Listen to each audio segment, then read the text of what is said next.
I can indeed. And we are going live right now.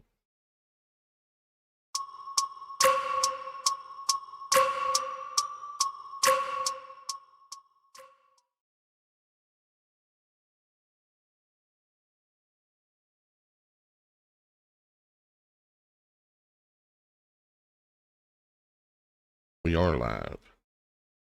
Hello, hello, hello. I think we're live. We shall see if people start jumping back in. They're coming. The same 30 jumped from stream to stream. Yeah, we're live. We're up. We're I up. just We're don't going. see them in. Oh, well, okay. I see They're coming. I Give see them them a coming second. in now. Guys, let us They had to know refresh. in the comments if you can hear us. Yep. They can. Oh, we're back, and we will not be defeated. Electricity went kaput. And well, you actually said Hitler, Illuminati, and apocalypse, and it went and the power cut off. You know, this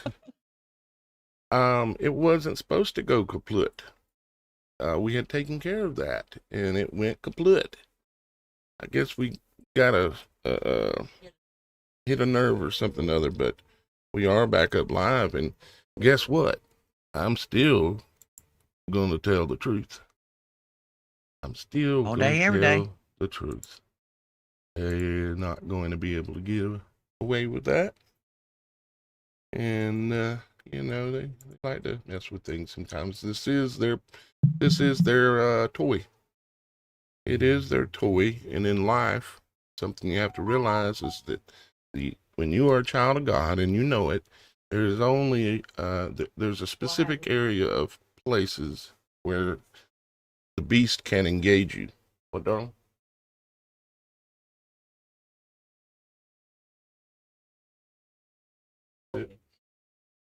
Where the beast can engage you is where they own it, like the banks, like the internet, like a live stream, because they own these things. They own the electricity companies.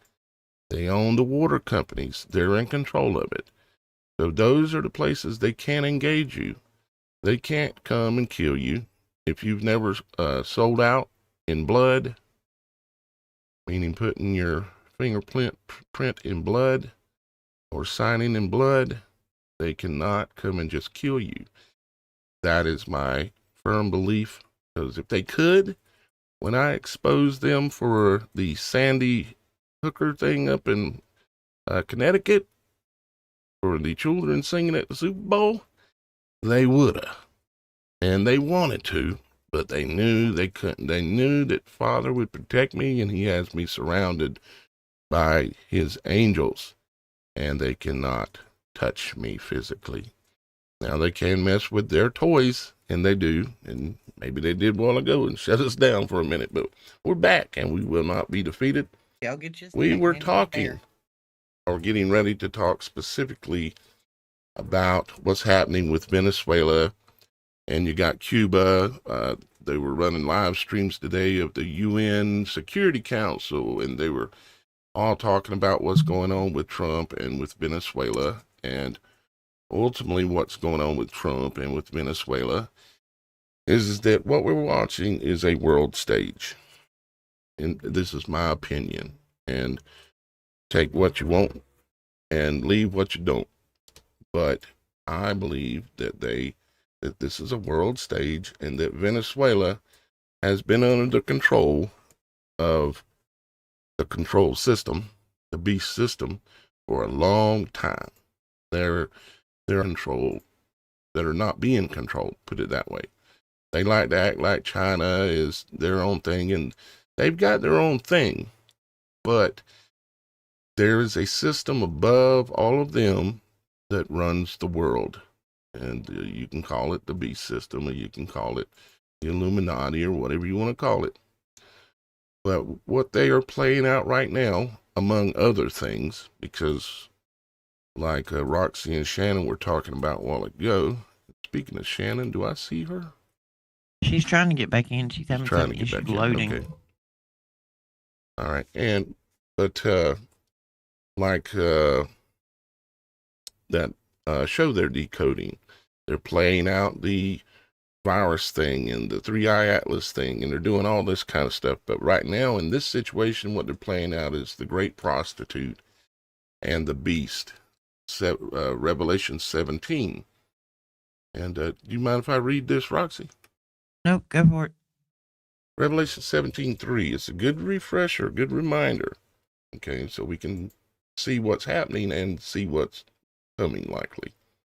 It says, so he carried me away in the spirit into the wilderness, and I saw a woman sit upon a scarlet covered beast, full of names of blasphemy, having 7 heads and 10 horns. So the woman, as they describe it, the whore of Babylon, is sitting upon this beast that has 7 heads and 10 horns.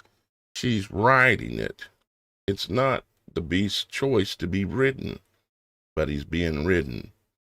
And it says, 17:4, it says, and the woman was arrayed in purple and scarlet color, and decked with gold and precious stones and pearls. Sounds like a Christmas tree. Having a golden cup in her hand, full of abominations and filthiness for her fornication. And no, we're not talking about physical necessarily fornication. It's talking about all the deals she's made. And the she or he is interchangeable at this point. But, and it says, and upon her forehead was a name written, Mystery Babylon, the Great. Mystery Babylon the Great, the mother of harlots and abominations of the earth. Now, we all know that there was a Babylon that was in like Iraq many, many eons ago. But what happens in this world is that everything repeats, cycles repeat. They've tried to build and reach heaven numerous times. They've tried to be like God numerous times, and they're back at it again. 17:6 says, and I saw the woman drunken with the blood of the saints and with the blood of the martyrs of Jesus. And when I saw her, I wondered with great admiration. So this woman, this harlot, this Babylon, which is a beast system in itself, is drunken with the blood of the saints and with the blood of the martyrs of Jesus Christ. 17:7, and the angel said unto me, wherefore didst thou marvel? I will tell thee the mystery of the woman and of the beast that carrieth her. Again, the beast is being carried not by its own choice necessarily, which hath the 7 heads and 10 horns. The beast that thou sawest was and is not. So it was and is not, and shall ascend out of the bottomless pit and go into perdition. And they that dwell on the earth shall wonder, whose names were not written in the book of life from the foundation of the world, when they behold the beast that was and is not, and yet is. And here is the mind which hath wisdom. The 7 heads are 7 mountains on which the woman sitteth. So this is 7 areas of land that stand above the waters, and the woman sits upon them. The woman, or the Mystery Babylon. They're just, for whatever reason, they chose a woman to portray this. But she sits upon these lands, and there are 7 kings. 5 are fallen, and 1 is, and the other is not yet come. And when he cometh, he must continue a short space. So that means that the 7 kings, 5 of them are fallen. And this is written in a time, of course, in the past. So we may or may not be at the point where it's 6 are fallen or 7 are fallen, but there were 7 kings. And it says, and when he cometh, he must continue a short space. And the beast that was and is not, even he is the 8th, and is of the 7, and goeth into perdition. And the 10 horns is what you have to realize is that this is all symbolic. That the woman sitting on the beast, the woman is Mystery Babylon. The beast itself is separate from the horns, even though it's described metaphorically or symbolically as being one beast. The horns are a separate thing. See, it says, and the 10 horns which thou sawest are 10 kings, which have received no kingdom as yet. That means they're not in charge.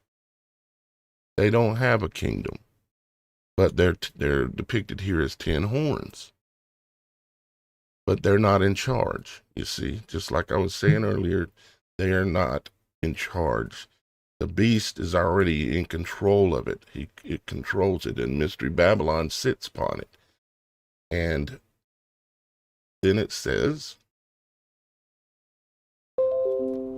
which have received no kingdom as yet, but receive power as kings 1 hour with the beast.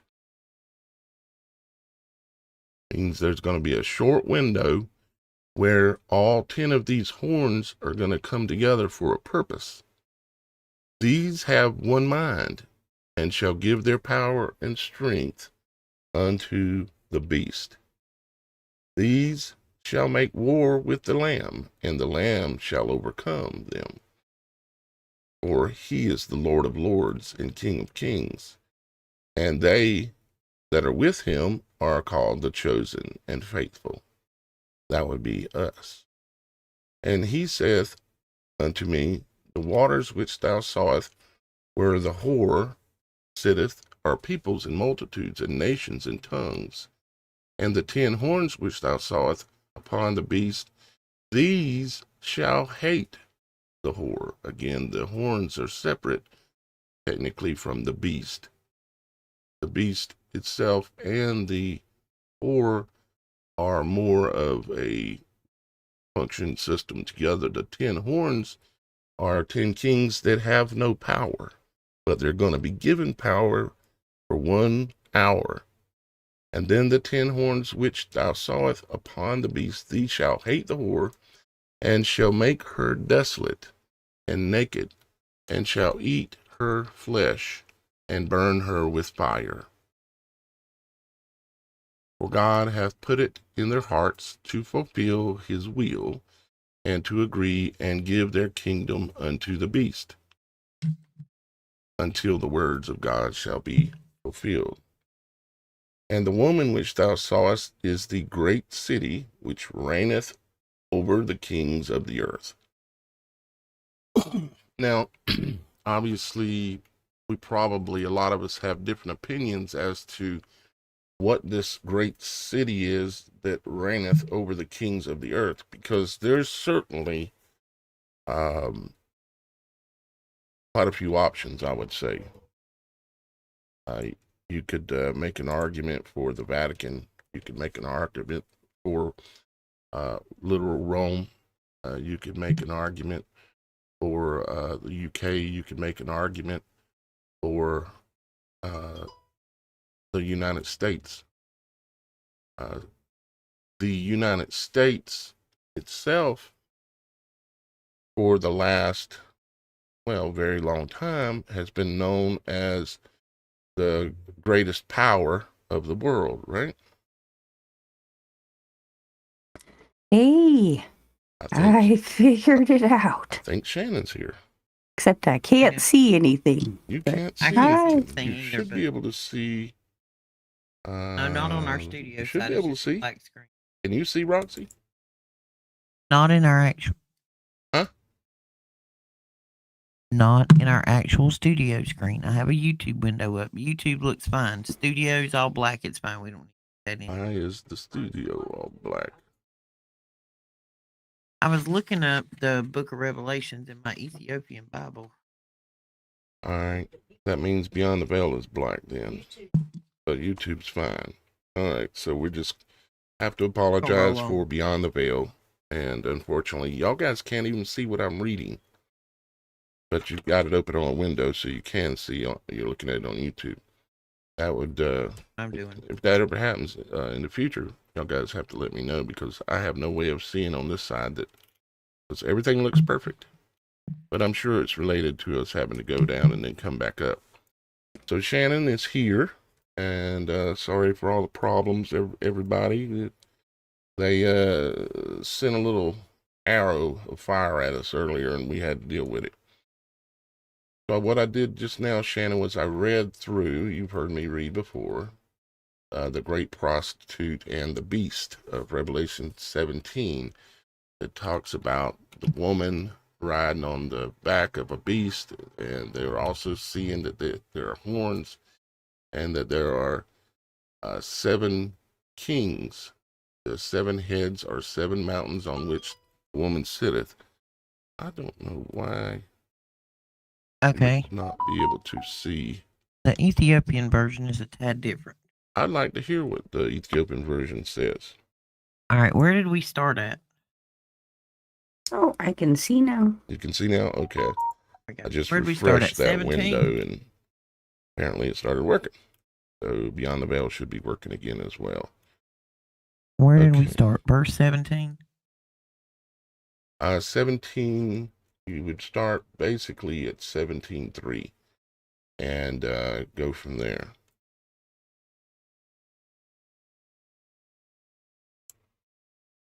See, the Ethiopian Bible looks a little different the way it's kind of laid out.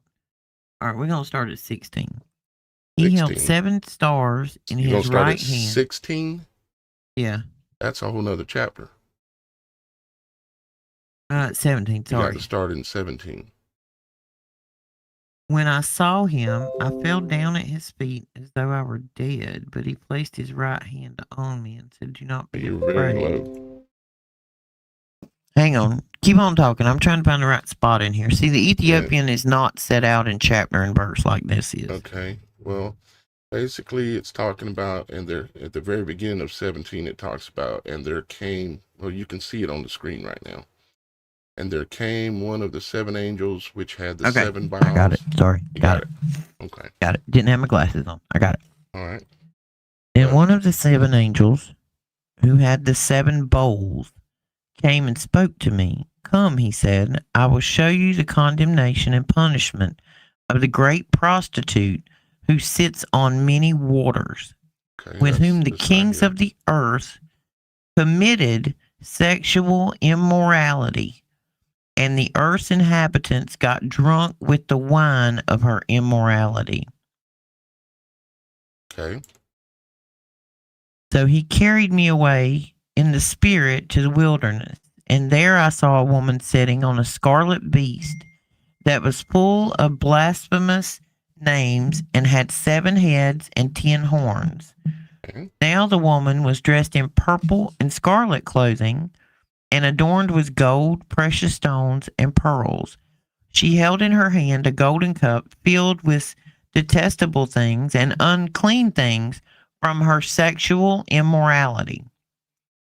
On her forehead was written a name, a mystery: Babylon the Great, the mother of prostitutes and of the detestable things of the earth.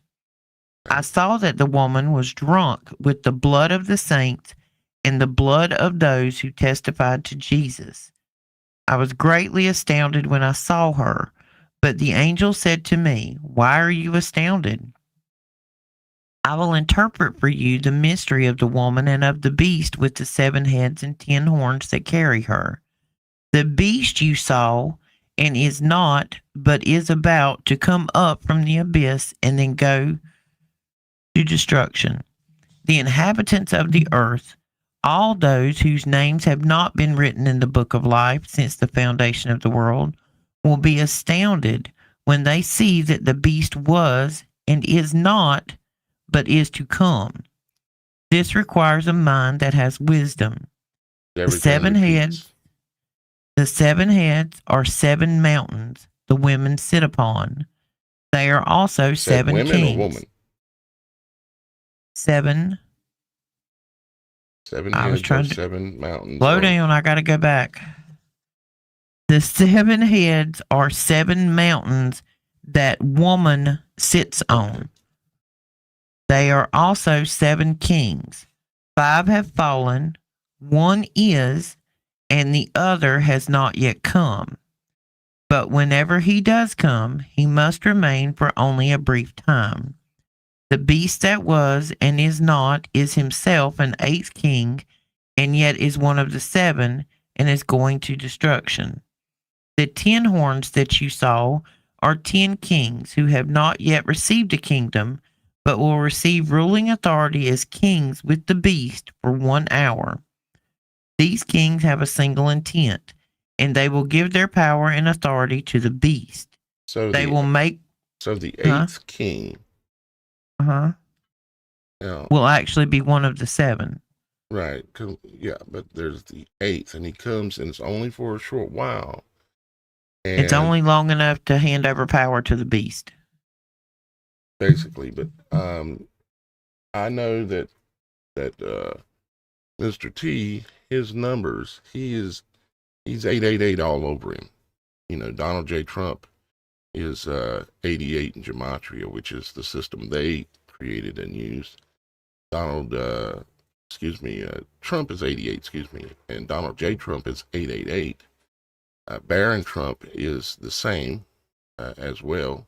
It's 888. And there's just 88 all over him. And it makes reference to coming up out of the pit.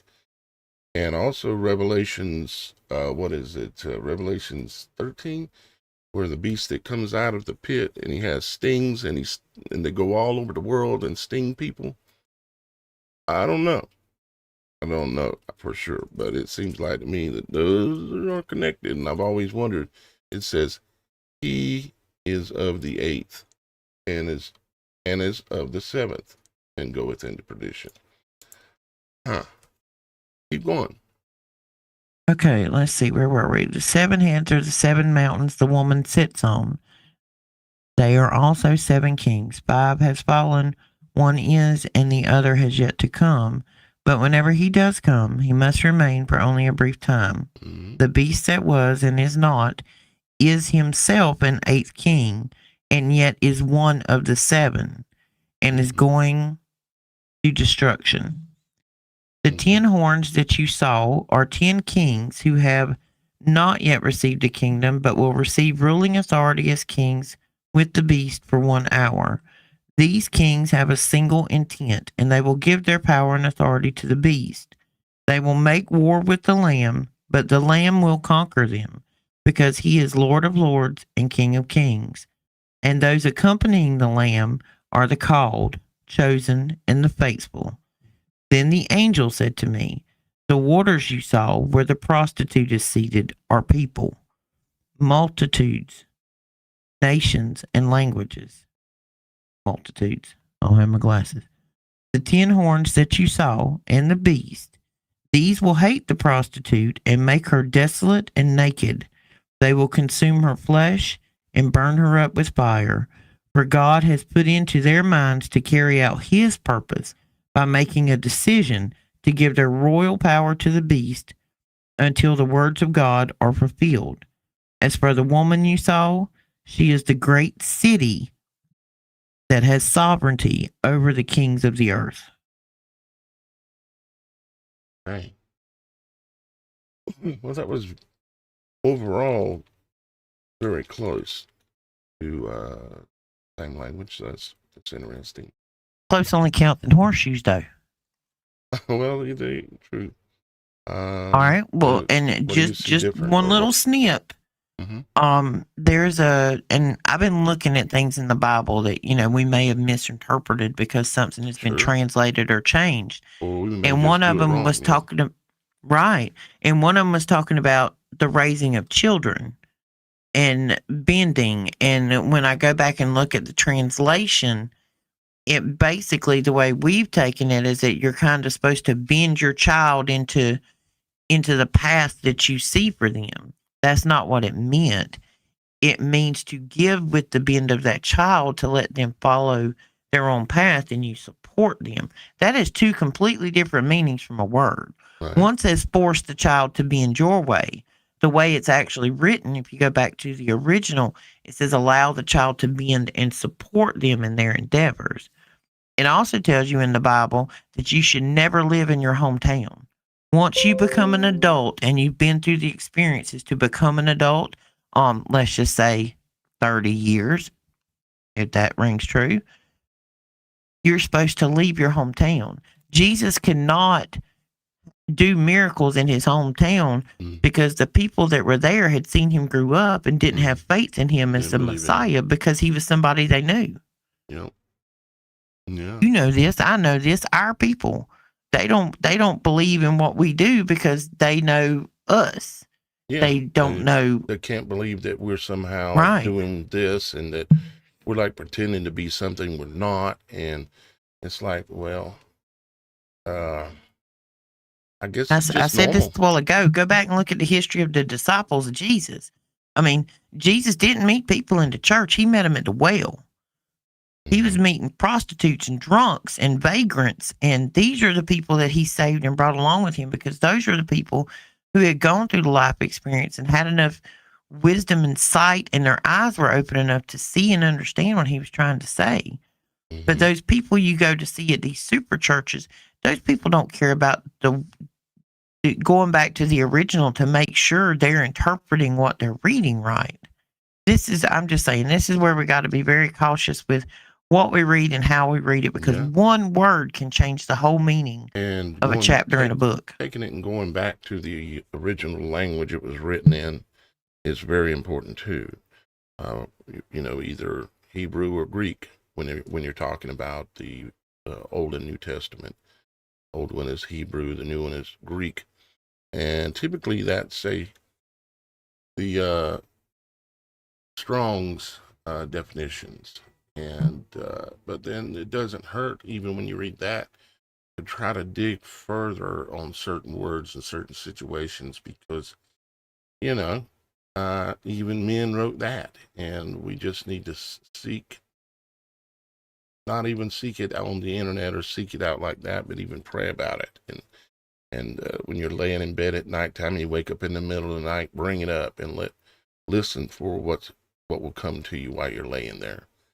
I do that a lot, and I know Roxy and Shannon do that, and other people as well. The other day, there's something that shook me, and I had a lot of conviction in my heart, and so I went into my prayer closet, literally, and broke down with Jesus, which I do on occasion, and I was really questioning if I'm really hearing God, if I'm really hearing his voice. And I just felt the Holy Spirit come upon me, and I heard so loud and clear that I am not to listen to other outside influences, and that he was like, I am God. Be still, be quiet, listen, this is me, and do not listen to others. Do not let others influence you. Do not let man influence you, and listen to me directly. And I just thought I'd share that, considering we were talking about that. And I think it's really important to even say, when it comes to us, we often say, do not take what we say for 100% fact. You have to go to the Holy Spirit and discernment. You have to go to God himself and say, hey, is this right? Because that's where we tend to falter sometimes, and we go down paths that we are not supposed to because we get so excited and misinterpret things, and we're not listening to God and his voice. And that, to add a little bit to that, Shannon, because that is exactly right on. It's something that I've really, really, really come to understand is that not listening to other people, that other person can even be your parent. or your wife or your husband. Or now, it doesn't mean just be a rebel and try to go against everything. It means to literally make sure you're making your own decisions, and you take it in prayer, you take it in meditation. And prayer is the communication, meditation typically is the listening. Okay, that's how it works for me. But it's like, I hear it all the time. If something's going on and everybody's got their thing, they'll say, well, you should do this, or you need to do that, and I'd do this, or I'd go to the doctor, or I would do, you need to do. And no, you don't need to do nothing. What you need to do is research it the best you can, but ultimately take it to the Father. That's where you're going to get the real answer, because guess who has to live with these choices of what you choose to do? You do. I do. Shannon does. Roxy does. We are the ones, and y'all guys listening, we are the ones that have to live with those. They've told us to go get needles jammed in us and all this and everything. And how did that go? And so many people listen because they're not realizing that they've got to stop being led. And people may not even realize they're getting false things when they speak. And but if you're questioning, if it's making you question, if you've actually been listening to God, if you've been hearing him, then you really need to take that into prayer for discernment. You know what I mean? Like, there are people and vessels that God uses for his message, but ultimately you have to take it to him directly yourself, and know and have faith that yes, you will hear his voice. But you need to be quiet, and you need to be still, and you need to pay attention. Yep. And test the spirits. You got to test them 100%. Prove all things. Land worker, gardener of soul, Revelation 13 and December 13th. He will seem to suffer a deadly head wound, then rise, and power will be given to his image. And that's exactly what happened in Butler, PA. Land worker says that's very possible, because that's what played out pretty much. I'm still thinking there's a possibility of something else along those lines, but that could have been the fulfillment of the so-called head wound. Now, do I believe that there was any head wound? I don't. No, I don't. I believe it was a show. It was a magic trick, a magic show, and they're very, very good at pulling these things off. But if you realize that, one, there would have been blood everywhere. There was no blood on his shirt. There was no blood on his hands. There was no blood anywhere other than just on the ear and a little on the side of the face. The ear is the worst bleeding thing on the body, pretty much. And secondly, if you had a rifle bullet pass so close to your ear, the concussion from it would blow your eardrum out, and you would not be able to stand. You would be, just do a little research on that. If a high-powered rifle round goes right by your ear, that bullet, as it's moving and spinning, it creates a concussion wave, and there's no way you could survive. You could survive, live through it, but you couldn't function like what we've seen. And then you throw the blood in there and all that, and we know that they're liars, and they tell us that they're magicians. They tell us it's MAGA. Who's Maggie? Who's the Maggie or the MAGA or the mega? Who is all that? It's magic.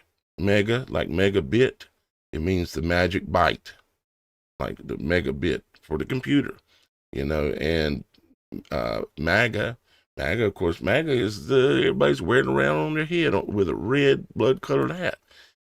And there's a great magic trick that's going on. And it's also related directly to the red horse.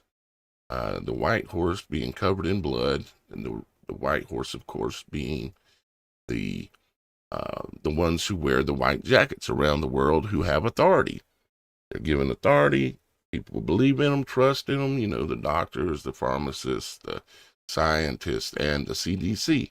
They all wear white. But due to MAGA, they all got blood on them now. So we got a bloody white horse. Can I ask you, have you ever actually looked up the true definition of academics?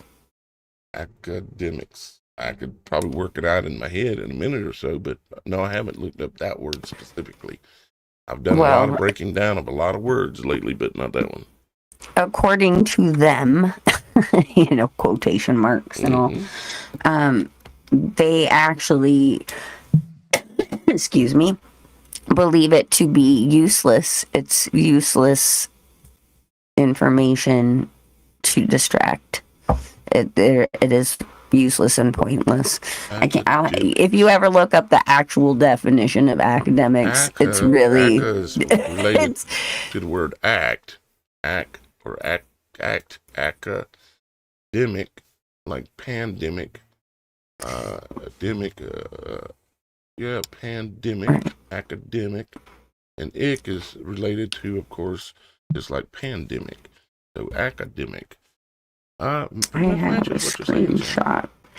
Yeah. But the thing is they tell you all your life, you go through your school system, it's all about academics. You spend hundreds of thousands of dollars in college to get academic accolades, and they all wear their little, cube hats and stuff, and, the regalia and all of that. But it's basically a useless system to distract you and enslave you.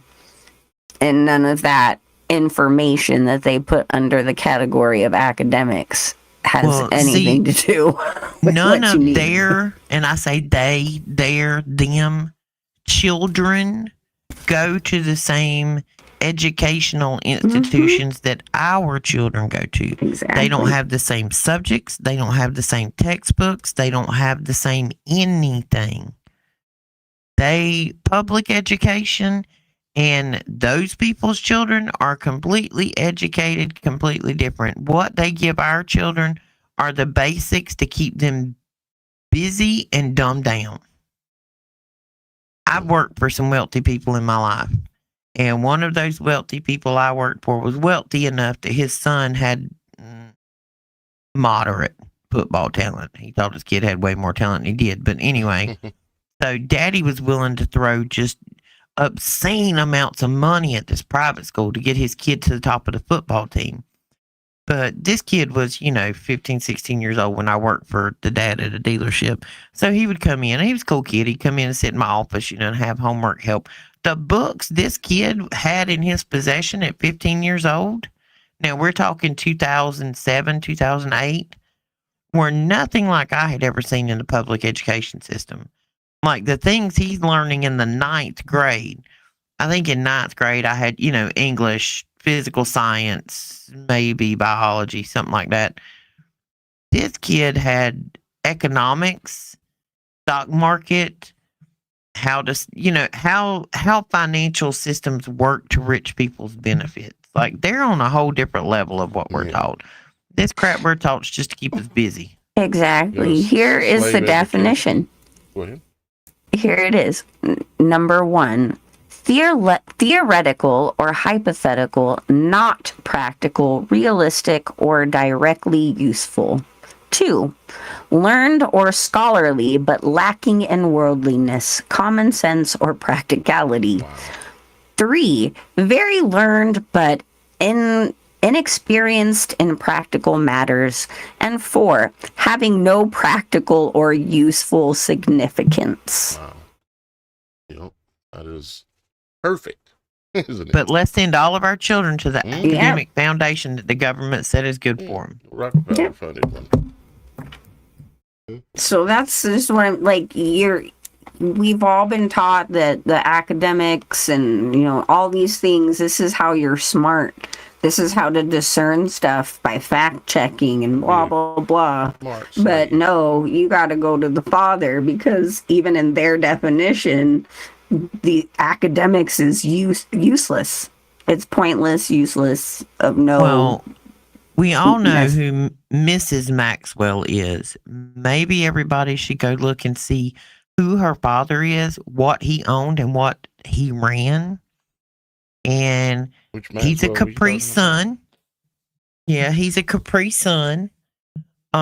His daughter Just had a with friend, dark. Oh, there you Jeffrey, in an island. But the daughter, Miss Maxwell, her father Oh, that Maxwell. owned the company that wrote the books for the academic foundations that our children go to, are. Mm-hmm. Oh, that they then yes. later go to for medical colleges, and then they become physicians, so that they have essentially been trained and indoctrinated by the Capri Suns from kindergarten through formal education to become a physician.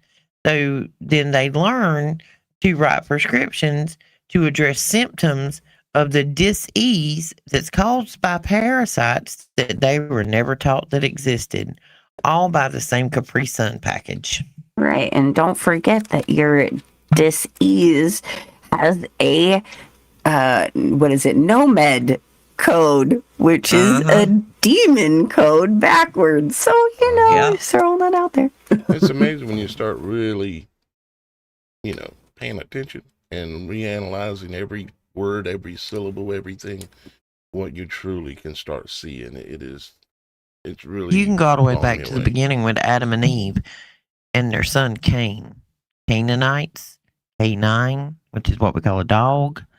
I mean, your grammar, the word grammar comes from grimoire. Mm-hmm. And every word from the spell. beginning had a meaning. And Learning how to Every spell. syllable, every letter, right, everything even meant the something. shapes of the letters, like A, alpha. It looks like a pyramid with an I at the top, alpha. And you can go right on. I've been studying even the way the letters are shaped and trying to understand why The letter they're J shaped. didn't even come about until the 1500s. His Right. name was not Jesus, because J didn't even come about until 1500. But all they got to do is change how you say it or what the word was. And then when you're praying, you're not even praying to the right person or the right name, because you're calling him Jesus. Jesus was not even a word until 1500. So He was long Hebrew- since gone by then. Hebrew, it was Yahushua. Right. And then Hamashiach basically Yahweh. means the Christ or God, the Son of God. Yahushua. But the original words weren't even words. They were frequency. They were sound. They were vibration. And they still are. But English was created, I think, as a complete absolute slave language.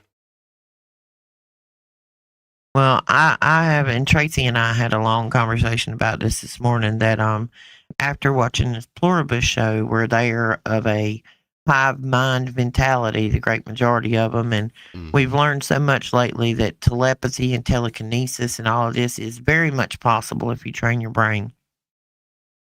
So if telepathy is possible from mother to child, or from child to child in these autistic individuals, then it's something that we could actually access. But one of the first things you have to let go to access is ego. If you have any kind of ego at all, you won't be able to access these things.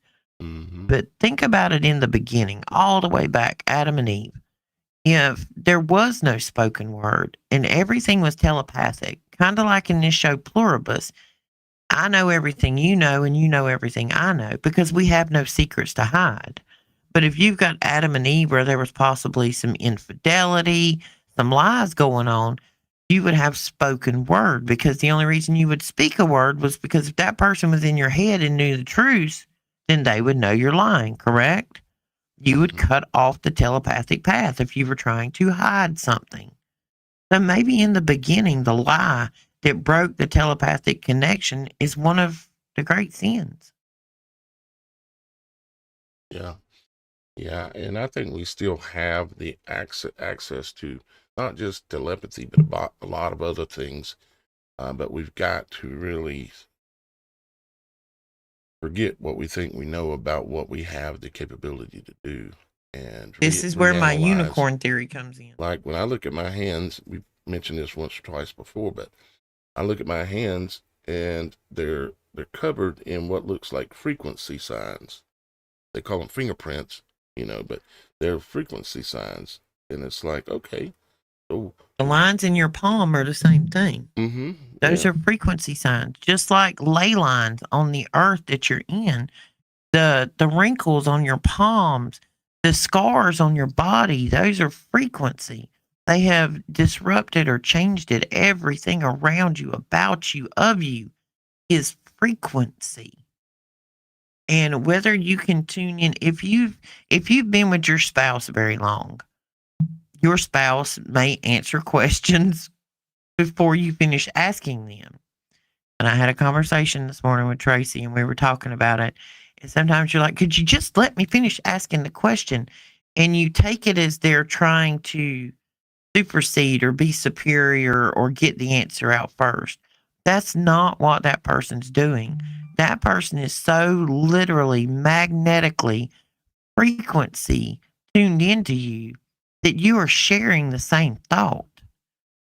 And I gotta admit, Willie and I do it too. For people, I've had it happen plenty of times. No one was. Willie will literally go and just walk out the room because sometimes it irritates him that before he can get out the full question, I've already answered it. I'm not predicting what he's going to say. I just know it. I know what his question is and I know what my answer is. But we as people have to start learning when those other people have tuned into our frequency and we are of a like mind to not feel that that person is trying to be superior or too knowledgeable or whatever. They're just tuned in. We got to get more used to people tuning in. Yeah, indeed. Well, guys, I think we did a really good job of recovering from our little attack. And we do apologize for that happening today, guys. And I'd like to say thank you to everybody for hanging in there with us, because it ain't always easy and it ain't always going to be easy. But if we continue to work together, we're going to be able to do what we have set out to do, which is build literally the body of Christ. So why did Christ say those things, give those prophecies, those instructions, if it doesn't mean we're supposed to do something? And who is we? You. Who is we? Me. Who is we? Everyone that's listening. Everyone that hears this message. What does it mean to build the body? It means for us to come together. Stop being all individuals. Stop being afraid. Stop thinking there's nothing you can do. And come together. Just like what we're doing with having in the network here, having like Roxy joining us. And of course, Shanna's been here a long time. And we've got people behind the scenes like Tracy that has joined in, helping us out. We've got Super Dave, Super Mike. We've got Jesse Howe is going to be on this Friday, as a matter of fact. He's coming on as his first appearance as part of the Supernatural Show Network. So Jesse Howe, he used to run the YouTube channel, The Missing Link. And he's changing his format, but he's going at it again, and he is going to be part of the Supernatural Network, and looking forward to y'all guys getting to meet him.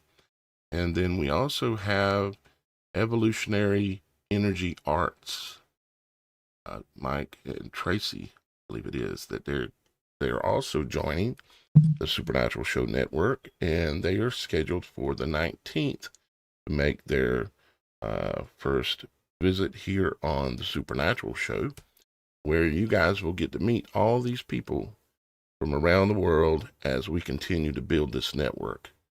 And what y'all guys can do that are out there that maybe you don't do this, you don't have the technical skills, maybe you're not a public speaker, whatever your reason is, there's still something you can do. And that is put a brick, a block, or a cornerstone in place. It's just simply straightforward support for us financially so that we can continue to do this full time. I do this absolutely full time. And in order to build this network and be successful, we've got to all come together. Don't you understand? I hope you do. You can find out more information about that, the Body of Christ project, and which is related to the Supernatural Show Network, but somewhat a separate thing, function-wise at least. You can find out more about that on the website, thesupernatural.show. Now, Roxy and Shannon are going to be live tomorrow as well at about what time, guys? 7:30 Eastern. 7:30 Eastern. So in What is that? 4:30 your time, Shannon? Yep. And I might be on the road again, but I will be there. Oh boy.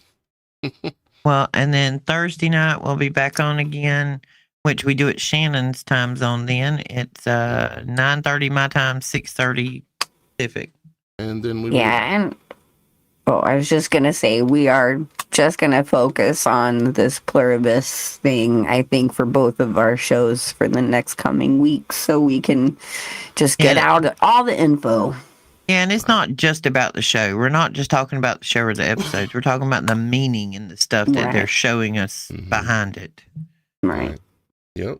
I think And we set up a message board. It's on the Roxy Files community page. There's a thread over there. If you want to talk about it, if you saw something we didn't see, you want to leave us a note, a shout out. But it'll be a live discussion tomorrow night at 7:30 Eastern. Casey over at Enter the Stars, he does that a lot and has been doing it a lot for a long time. But he talks about decoding the shows, but then he gets into a lot of other stuff just like y'all guys do. So, let's see, what was I going to say other than thank you to everyone here, Xenomorph, Mama Rages, Truth Co, Diana, Daryl, all y'all guys out there. Thank you for being here. And make sure to go over, if you haven't yet, subscribe to the Roxy Files on YouTube. And you have one on Rumble also, Roxy? I do, but I don't never use it. So to be honest with you should be broadcasting to it. I do. I think. Oh, you do. I forget to go over there and check the analytics over there. Oh well, that's okay. But you'll have viewers over there. There are quite a good number of people over there. We've got 6 watching live from Rumble right now. Hello to y'all guys over on Rumble. And we normally broadcast to, when Shannon and I are on, we broadcast to Rumble, my YouTube, her YouTube, and the Supernatural Show. So a lot of times it will not pop up on the Logic Before Authority page if you want to see us. So you're going to have to subscribe to one of our pages to get the notification that we're live. Right. Exactly. Right. And my channel is Children of the Most High. There is no the, just in case that might confuse anybody. So it is just Children of the Most High. And hey, for all of you winners, I haven't heard from any of you guys yet. So check out my community post, and I do believe I put my email up on there. So email me and let me know how I can get your prize to you, The Coming Flood of AI, The Rise of the Nephilim Spirits, written by David Beverly Sr., also known as Jesus Freak Computer Geek. Excellent. All right, guys. Well, we're going to let you go. We've got 2 shows in one today. It seems, or 3, actually, because we were beyond the veil for a long time. Y'all guys, just so you know, most of you know, but before we go live, we're normally over on the website in the Beyond the Veil section. Then you can go there and hang out and watch and hear what we're talking about before we start the show, if you really enjoy listening to us. So, check that out sometime. We're normally in there 1:30, 2 o'clock, something like that, at thesupernatural.show. And we love you. Make your own decisions. Go to Father for the answers. And we'll see you next time. And that'll be Friday, but you'll see me for sure Wednesday, if not sooner. I love you. Bye-bye for now.